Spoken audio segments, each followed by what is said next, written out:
चार लोगों का एक ग्रुप जिन्हें एक डील क्रैक करने के लिए उनके ऑफिस की तरफ से चाइनीज लोगों के पास भेजा जाता है। पर जब वो लोग डील को क्रैक करके वहां से वापस आ रहे होते हैं तो उन लोगों के साथ इतनी खतरनाक चीज होती है जिससे वो सीधा एक दूसरे डायमेंशन में पहुंच जाते हैं। और वो लोग वहां पर से कैसे बाहर आएंगे इसके बारे में हमें जानने के लिए मिलेगा इस कहानी में। तो कहानी की शुरुआत एक बच्चे से होती है जो कि चलते हुए एक गार्डन में जाता है और वहां पर आ रही धूप का मजा लेने लगता है। और ऐसा लग रहा था जैसे कि वो बच्चा सुकून की तलाश में हो और वो धूप उसे वही सुकून दे रही हो। और अचानक से ये सपना टूटता है और हम लोग आंद्रे नाम के एक आदमी को देखते हैं और ये वही बच्चा था जो कि अपने सपने में अपने बचपन को देख रहा था। वैसे तो आज का दिन संडे का होता है और संडे वाले दिन आंद्रे अपनी फैमिली के साथ फिशिंग करने जाता था, पर आज उसके प्लान थोड़े अलग थे। और आज वो तैयार होकर अपनी फैमिली से बात करने के बाद अपनी गाड़ी लेकर काम पर निकल जाता है।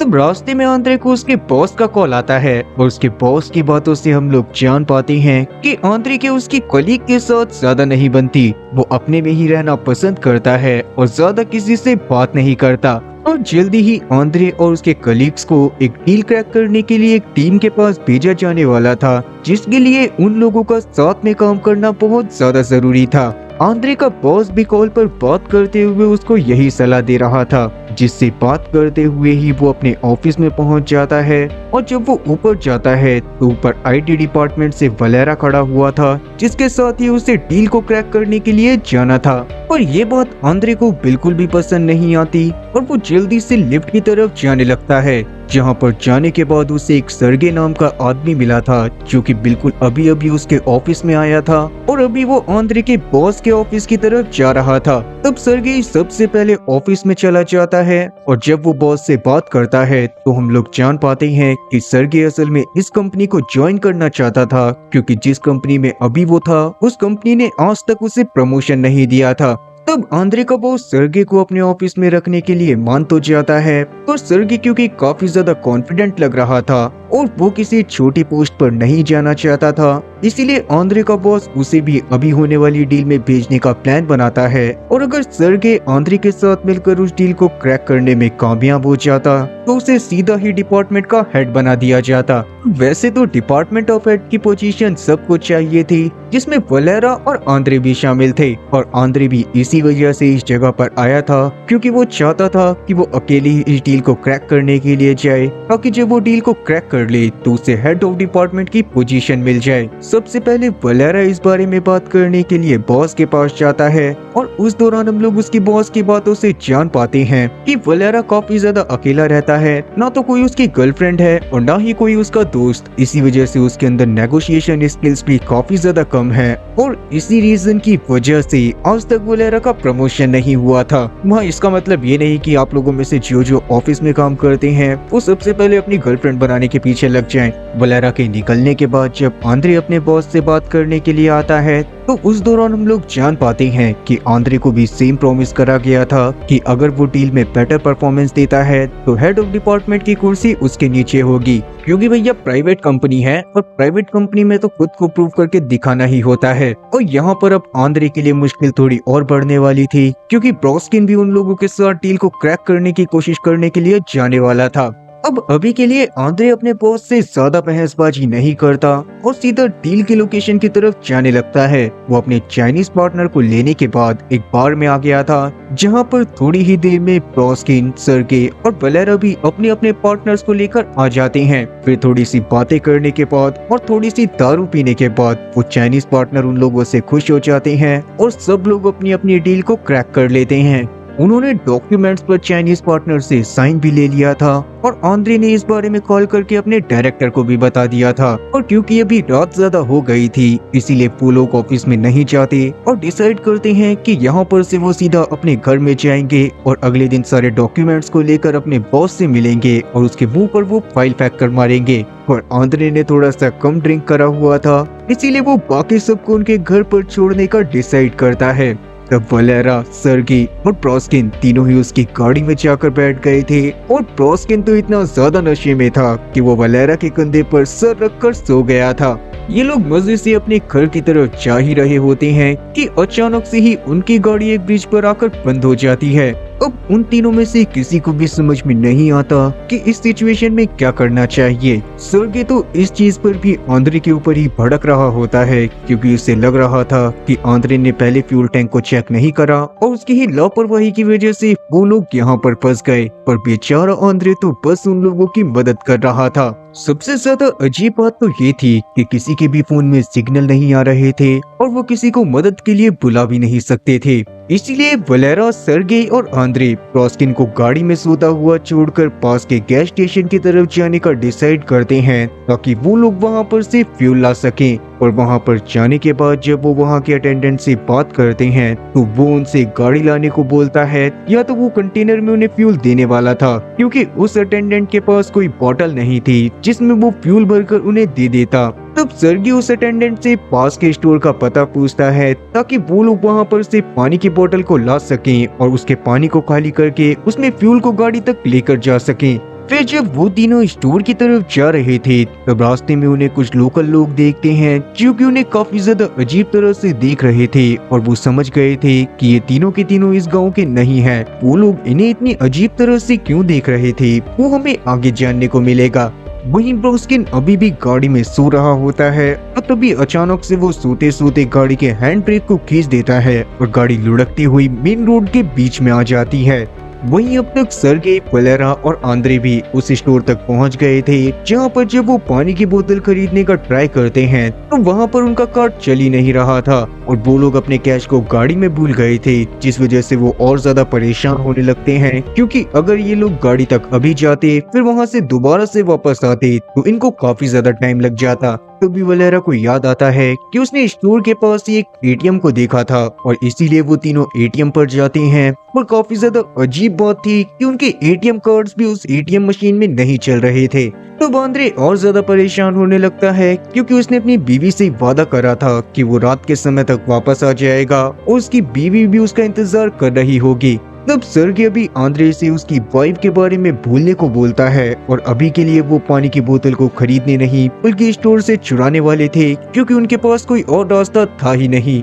उन लोगों ने एक प्लान बना लिया था कि सर्गे जाकर कैशियर का ध्यान भटकाएगा और आंद्रे और वलेरा जाकर पीछे से वाटर बॉटल चुरा लेंगे। और अब बिल्कुल ऐसा ही होता है। सर्गे शुरुआत के समय में उस कैशियर का ध्यान भटकाने में कामयाब होता है, पर जब आंद्रे और वलेरा वाटर बॉटल को लेकर बाहर निकलने वाले थे तभी उस कैशियर की नजर उन लोगों के ऊपर पड़ जाती है और वो लोग पकड़े जाते हैं। तब कैशियर ने वहां पर सिक्योरिटी को बुला लिया था, जो उन्हें जल्दी ही पुलिस स्टेशन में लेकर जाने वाला था। पर तभी अचानक से आंद्रे की नजर वहां पर पड़े फूड पैकेट पर पड़ती है, जो कि पूरी तरह से एक्सपायर हो चुके थे। वो देखने के बाद आंद्रे ने अपना दिमाग लगाते हुए स्टोर वाली के ऊपर ही इल्जाम डाल दिया था कि वो लोग स्टोर में एक्सपायर प्रोडक्ट्स को सेल करते हैं और अगर वो लोग उन्हें यहाँ से नहीं जाने देंगे तो आंद्रे उनके खिलाफ कंप्लेन कर देगा। अब ये बात सुनने के बाद वो सिक्योरिटी गार्ड उन्हें अजीब तरह से देख रहा था, पर वो तीनों वहाँ से निकल जाते हैं। वलेरा, आंद्रे और सर्गेई तीनों ही अपनी इस हरकत पर काफी ज्यादा हंस रहे थे कि पहले तो उन्होंने वाटर बोतल चुराई और जब वो पकड़े गए तो उन्होंने एक बेकार से एक्सक्यूज देकर अपने आप को फ्री भी करवा लिया।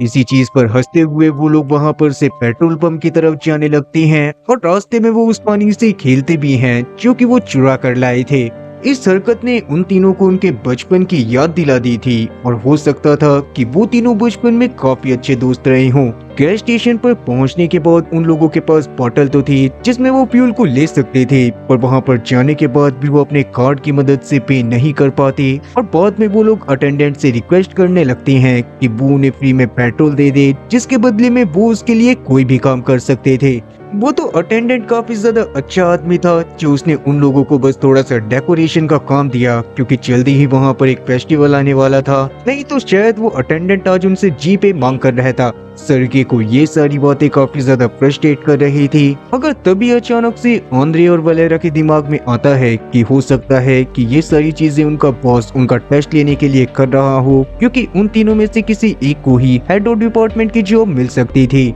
और फिर जब वो दोनों इस बारे में सर्गे सर्गे को बताते हैं तो सर्गे भी उनके साथ खुश होते हुए बैनर्स को लगाने में लग जाता है ताकि वो जल्दी से जल्दी अपना काम खत्म कर सके और बाद में उन्हें फ्री में पेट्रोल मिल सके। अब उस पेट्रोल पंप पर काम खत्म करने के बाद जब वो फ्री का पेट्रोल लेकर गाड़ी के पास जाते हैं तो उन तीनों के एकदम होश उड़ जाते हैं क्योंकि उनकी गाड़ी पूरी तरह से चकनाचूर हो चुकी थी और वहाँ पर ब्रोस्किन भी नहीं था। तो थोड़ी देर तक तो उन तीनों में काफी ज्यादा बहसबाजी होती है, पर बाद में वो तीनों फाइनली डिसाइड करते हैं कि वो बस की मदद से अपने शहर में वापस जाएंगे और बाद में गाड़ी को यहाँ से आके रिट्रीव कर लेंगे। अब वो तीनों वहाँ पर से बस स्टॉप पर जाते हैं और जैसे ही वहाँ पर बस आती है तो आंद्रे उसमें चढ़ने की कोशिश करता है। आंद्रे तो उसमें चढ़ गया था पर उस दौरान वलेरा और सर्गे नीचे ही रह गए थे, पर ड्राइवर आंद्रे को बस में बिठाकर बस को भगाता चला जाता है और आंद्रे के काफी ज्यादा बोलने पर भी वो बस को नहीं रोकता। उस टाउन में आने के बाद ही उन तीनों के साथ काफी ज्यादा अजीब चीजें हो रही थी और इसीलिए आंद्रे को समझ में नहीं आता कि आखिरकार इस गाँव में चल क्या रहा है। वहीं बस स्टॉप पर खड़े खड़े वलेरा सर्गे को उसकी फील्ड लव लाइफ के बारे में बताता है कि आज तक वो कभी भी किसी लड़की के साथ रिलेशनशिप में आया ही नहीं था। ये बात सुनने के बाद सर्गे काफी ज्यादा शॉक था और उस दौरान वो वलेरा को सांत्वना देने के लिए एक हार्ट शेप स्टोन देता है और उससे बोलता है कि जल्दी ही चीजें काफी ज्यादा बेहतर हो जाएंगी। वो दोनों इस बारे में बातें कर ही रहे थे कि उतने में ही बस स्टॉप पर एक और बस आ जाती है और वो दोनों ही उस बस में बैठ जाते हैं। वहीं आंद्रे अगले बस स्टॉप पर उतरकर अपने दोस्तों का वेट कर रहा था ताकि जब उसके दोस्त वहां पर आए तो वो तीनों साथ में अपने टाउन में जा सके। सर्गे और वलेरा को भी इस बात की उम्मीद थी, इसीलिए वो बस के बाहर झांकते हुए जा रहे थे कि जैसे ही उन्हें आंद्रे दिखेगा तो वो लोग बस से नीचे उतर जाएंगे। पर जब वो लोग अगले बस स्टैंड पर पहुंचते हैं तो आंद्रे उनके सामने होने के बावजूद भी उन लोगों को दिखाई नहीं देता और उनकी बस सीधी चली जाती है। आंद्रे ने तो वलेरा और सर्गे दोनों को ही देखा था पर वो दोनों उसके सामने होने के बावजूद भी उसे देख नहीं पाते। तब वलेरा और सर्गी बस के ड्राइवर से रिक्वेस्ट करते हैं कि वो बस को किसी ऐसी जगह पर लेकर जाए जहां पर वो लोग अपने फोन को चार्ज कर सकें। तो बस का ड्राइवर भी बस को पास के नाइट क्लब की तरफ मोड़ लेता है जहां पर सर्गी और वलेरा दोनों ही उतर गए थे। अब वहीं हम लोग आंद्रे को देखते हैं जो कि इस टाउन के पुलिस स्टेशन में आ गया था ताकि वो अपने दोस्तों को पुलिस की मदद से ढूंढवा सके। इवन उसको ब्रॉन्स्किन को भी ढूंढवाना था क्योंकि ब्रॉन्स्किन अचानक से गायब हो गया था और अभी तक आंद्रे को नहीं पता था कि ब्रॉन्स्किन कहाँ पर है। पर आंद्रे जब वहाँ पर एक एक करके पुलिस ऑफिसर से बात करने की कोशिश करता है तो कोई भी उसकी मदद के मूड में नहीं लगता। सब बस अपने काम में लगे हुए थे और आंद्रे की बात को तो कोई सुन ही नहीं रहा था। तब आंद्रे को एक पुलिस वाला मिलता है जो कि अपने साथी के साथ आंद्रे को अपने कैबिन में लेकर जाता है और वहाँ पर अपने ड्रम के पास बैठ जाता है। जी हाँ दोस्तों, मैं एक म्यूजिकल ड्रम की बात कर रहा हूँ और उस पुलिस वाले ने अपनी कैबिन में काफी सारे म्यूजिकल इंस्ट्रूमेंट को रखा हुआ था और उन्हीं म्यूजिकल इंस्ट्रूमेंट को बजाते बजाते अचानक से ही आंद्रे एक पार्क में पहुंच जाता है जहां पर फेस्टिवल की तैयारी हो रही थी। अब आंद्रे के साथ क्या चीजें हो रही थी इसके बारे में हमें आगे ही जानने के लिए मिलेगा। दूसरी तरफ हम लोग वलेरा और आंद्रे को देखते हैं जो कि नाइट क्लब में आने के बाद वहां की चकाचौंध भरी जिंदगी को देखने लग गए थे। वहीं पर वलेरा को एक लड़की पसंद आ जाती है जो कि स्टेज पर डांस कर रही थी और तब सर्गे वहां पर वलेरा को मोटिवेट करता है कि वलेरा जाकर उस लड़की से बात करे। उस दौरान भी वलेरा काफी ज्यादा डर रहा था, इसीलिए सर्गे उसको बोलता है कि वलेरा उस लड़की के पास जाए, उसके साथ डांस करे और अगर वो लड़की उससे कुछ पूछे तो वलेरा उससे ये बोल दे कि सर्गे ने उससे बेट लगाई है कि वलेरा को उस लड़की के साथ डांस करना है। तब वलेरा भी उस लड़की के साथ जाकर उसे अप्रोच करता है और उसके साथ कॉन्फिडेंटली डांस करने लगता है। सर्गी भी उन्हें देख रहा था। उसे वलेरा के लिए खुशी तो हो रही थी पर इस सिनेरियो को देखने के बाद उसे अपने पास्ट लव की याद आ गई थी जो शायद उसका दिल तोड़कर चली गई थी। उसी के बारे में सोचते हुए सर्गी बाहर जाकर सिगरेट पीने लगता है पर उसके पास लाइटर ही नहीं था। तब सर्गी पास में खड़े एक लोकल बंदे से लाइटर मांगता है पर उतने में ही क्लब के बाहर बनी सड़क पर एक गाड़ी तेज रफ्तार से जाती है जिसमें जो लोग बैठे हुए थे वो हवा में फायर कर रहे थे। वो देखने के बाद सर्गे काफी ज्यादा शॉक था कि यहाँ पर लोग ओपन फायर क्यों कर रहे हैं, मगर लोकल का इतना ज्यादा शॉक नहीं होता जैसे ये सारी चीजें देखना उसके लिए रोज का काम हो। तब वो लोकल बंदा सर्गे को बताता है कि पास में ही कोई कॉकेशियन वेडिंग हो रही होगी और इसीलिए वो लोग ऐसा बिहेव कर रहे थे। उस बंदे ने सर्गे को उन लोगों के हवा में फायरिंग करने का रीजन तो बता दिया था, पर वो सर्गे को लाइटर दिए बिना ही वहाँ से चला जाता है। सर्गे को तो कुछ भी समझ में नहीं आ रहा था कि आगे उसे क्या करना चाहिए कि उतने में ही क्लब के अंदर से एलिसा बाहर आती है, जो कि असल में वही लड़की थी जिसके पीछे वलेरा डांस करने गया था। सर्गे को देखने के बाद एलिसा उसके साथ फ्लर्ट करने लगती है, जिस बात की वजह से सर्गे को गुस्सा आ जाता है और वो गुस्से में एलिसा को बोल देता है कि क्यों हर लड़की ऐसे ही प्रिंस की तलाश में रहती है जो कि उसकी सारी ख्वाहिश पूरी कर दे, जबकि उनके पास चॉइसेस के नाम पर वलेरा जैसे पोलाइट और रिलायबल बंदे भी होते हैं। तभी सर्गे को पास के गार्डन से ट्रम्पेट की आवाज आती है, जिसको सुनने के बाद वो गार्डन में चला जाता है। उस जगह पर आंद्रे भी मौजूद था और ये वही गार्डन था जहाँ पर आंद्रे अचानक से आ गया था। वो सर्गे को अपने साथ घटित हुई सारी घटना बताता है और बाद में वो थोड़ा सा अजीब बिहेव करने लगता है, जैसे कि वो वहाँ पर मौजूद लोगों के साथ डांस कर रहा था। और जब सर्गे उसको अपने साथ लेकर जाने की कोशिश कर रहा था तो आंद्रे बस उससे बार बार यही बोल रहा था कि अब उसे इसी जगह पर रहना है और वो अपनी फैमिली के पास नहीं लौटना चाहता। तब जैसे तैसे सर्गे आंद्रे को होश में लेकर आता है और वो दोनों नाइट क्लब में जाकर वलेरा से मिलते हैं। वलेरा उस समय पर एलिसा की वजह से काफी ज्यादा परेशान था, क्योंकि एलिसा काफी सारे नए लोगों के साथ बैठी हुई थी जो कि उससे उल्टी सीधी बातें कर रहे थे। वलेरा को ये सारी चीजें पसंद नहीं आ रही थी, पर उसके अंदर इतनी हिम्मत नहीं थी कि वो उन लोगों से जाकर बात करे और उन्हें एलिसा के पास से जाने के लिए बोले। सर्गे तब पहले वलेरा को समझाने की कोशिश करता है कि एलिसा असल में उसकी गर्लफ्रेंड नहीं है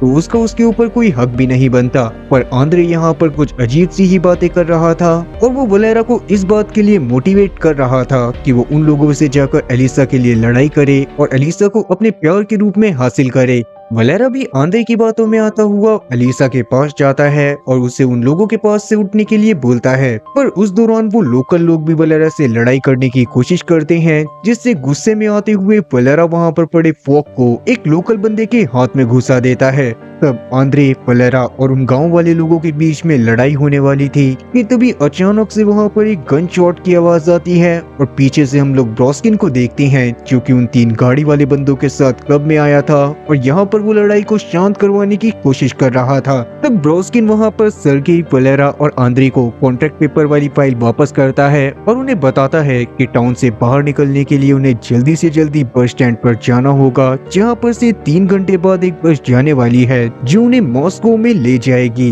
वो खुद अब किसी रीजन की वजह से उसी गांव में रुकने वाला था और वो उस गांव से नहीं जाना चाहता था। सर्गे और बाकी सब भी इस पर मान जाते हैं और वो फाइल लेने के बाद वो लोग एलिसा के साथ वहाँ से निकल जाते हैं। तब पास्ट के एक सीन में हम लोग ये भी देख पाते हैं कि जब ब्रॉस्किन से धोखे से हैंड ब्रेक खींचा था और गाड़ी रोड के बीचों बीच आ गई थी, ब्रॉस्किन की आंख खुल गई थी, जिसके बाद वो सिगरेट पीने के लिए गाड़ी से बाहर आ गया था और उसी दौरान अचानक से गाड़ी को एक ट्रक ने टक्कर मारी थी और ब्रॉस्किन के उस टाइम पर होश उड़ गए थे। उसी समय पर वो तीनों के तीनों कॉकेशियन वेडिंग वाले लोग उसके सामने आ गए थे और उन्होंने उसे अपनी गाड़ी में बैठा लिया था, जिनके थ्रू ही वो इस नाइट क्लब तक पहुंच गया। वो लोग एलिसा के साथ बस स्टेशन की तरफ जा रहे थे कि तभी अचानक से एलिसा वलेरा के साथ अपने घर पर जाने का डिसाइड करती है, क्योंकि बस को आने में अभी 3 घंटे बाकी थे और तब तक एलिसा वलेरा के साथ क्वालिटी टाइम स्पेंड करना चाहती थी। सर्गी इस बात के लिए मना करता है, पर उसके बावजूद भी आंद्रे और वलेरा उसकी बात को इग्नोर करते हैं और वो लोग एलिसा के साथ उसके घर की तरफ जाने लगते हैं।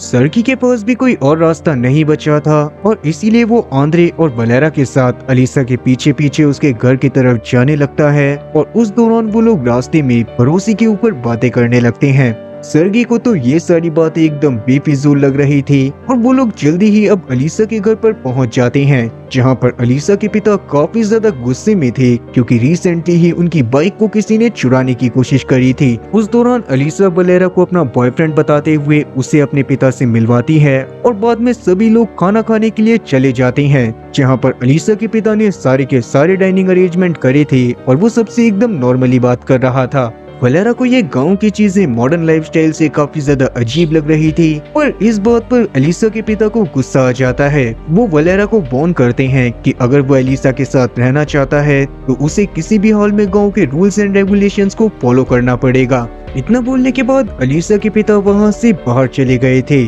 तब आंद्रे भी अपनी वाइफ को कॉल करने की कोशिश करता है, पर उसका कॉल अभी भी कनेक्ट नहीं होता। तब तक वेलेरा की नजर सामने पड़े गिटार पर पड़ जाती है और वो अलीसा के साथ उस गिटार को बजाने लगता है। वेलेरा ने भी डिसाइड कर लिया था कि वो अलीसा के साथ हमेशा के लिए उसी टाउन में रहेगा, इसीलिए सर्गे वहाँ से बाहर चला जाता है, जहाँ पर अलीसा के फादर भी अपनी बाइक को सही कर रहे थे। जैसे ही वो सर्गी को देखते हैं वो उसे सजेस्ट करते हैं कि सर्गी को भी उनके साथ परेड और टाउन के फेस्टिवल में जाना चाहिए, और अगर वो ऐसा नहीं करना चाहता तो उसे अपनी आत्मा को पूरी तरह से खोने से पहले खुद को पहचानना होगा, नहीं तो वो अपनी आत्मा को पूरी तरह से खो देगा। इस बात को सुनकर अभी तो ऐसा लगता है जैसे कि अलीसा के फादर सर्गी के रूड बिहेवियर या फिर अकेलेपन वाले बिहेवियर को सही करने की वजह से ऐसा कह रहे हैं, पर यकीन मानो कि हकीकत में इस बात का मतलब काफी ज्यादा बड़ा है। पर सर्गी को अभी कुछ भी समझ नहीं आता और वो जल्दी से बस स्टैंड के पास जाना चाहता था,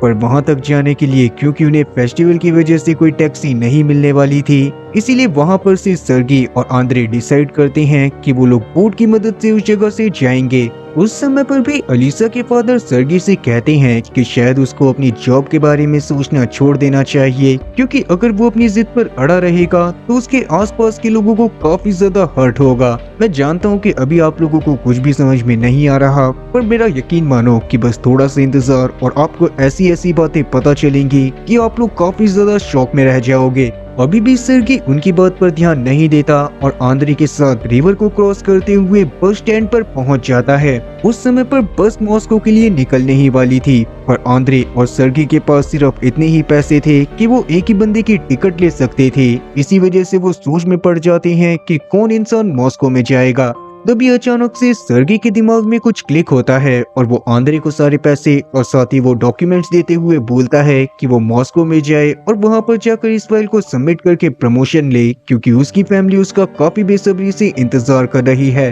पर अभी के लिए वो सर्गी की जिद को मान लेता है और बस को पकड़कर सीधा मॉस्को में पहुंच जाता है। वहां पर जाने के बाद आज जब आंद्रे ऑफिस में गया था तो अपने कलीग्स की खाली सीटों को देखकर उसे बिल्कुल भी अच्छा नहीं लगता, और इसीलिए वो अपने बॉस को वो फाइल देने के बाद तुरंत ही रिजाइन कर देता है। और वो जैसे ही ऐसा करता है वैसे ही अचानक से उसकी आंखें हॉस्पिटल में खुलती है और उसके सामने उसकी वाइफ बैठी हुई थी, जो उसे बताती है कि असल में उस रात जब वो लोग मीटिंग को पूरा करके वापस आ रहे थे तो ड्रंक होने की वजह से उन लोगों की गाड़ी का एक बहुत बुरा एक्सीडेंट हुआ था, जिस दौरान ब्रोस्किन की तो मौके पर ही मौत हो गई थी। उसके कुछ समय बाद वेलेरा की मौत हो गई और अभी कुछ समय पहले सर्गी की भी मौत हो गई। और यही रीजन था कि टाउन वाले लोग इतना अजीब बिहेव कर रहे थे, क्योंकि वो लोग जानते थे कि वो लोग एक तरह के लिम्बो में हैं और ज्यादातर लोग अपनी डेथ को एक्सेप्ट भी कर चुके थे। तो अब आप लोग समझ पा रहे होंगे कि टाउन के लोग इतना ज्यादा अजीब बिहेव क्यों कर रहे थे, वहाँ के सुपरमार्केट में सारी चीजें एक्सपायर क्यों थी, और अलीसा के फादर असल में सर्गी को क्या समझाना चाहते थे।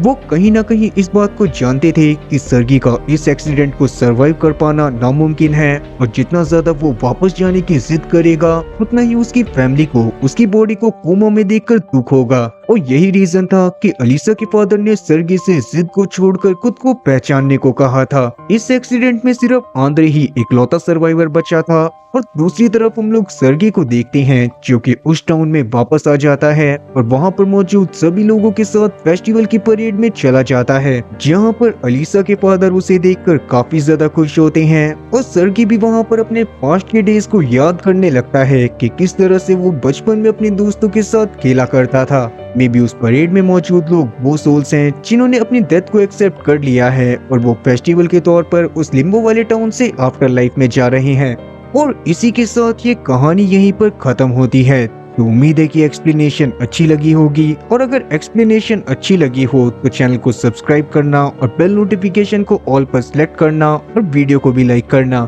मैं ऐसी ही और मजेदार एक्सप्लेनेशन वीडियोस लाता रहूंगा। खैर तब तक के लिए टाटा और गुड बाय।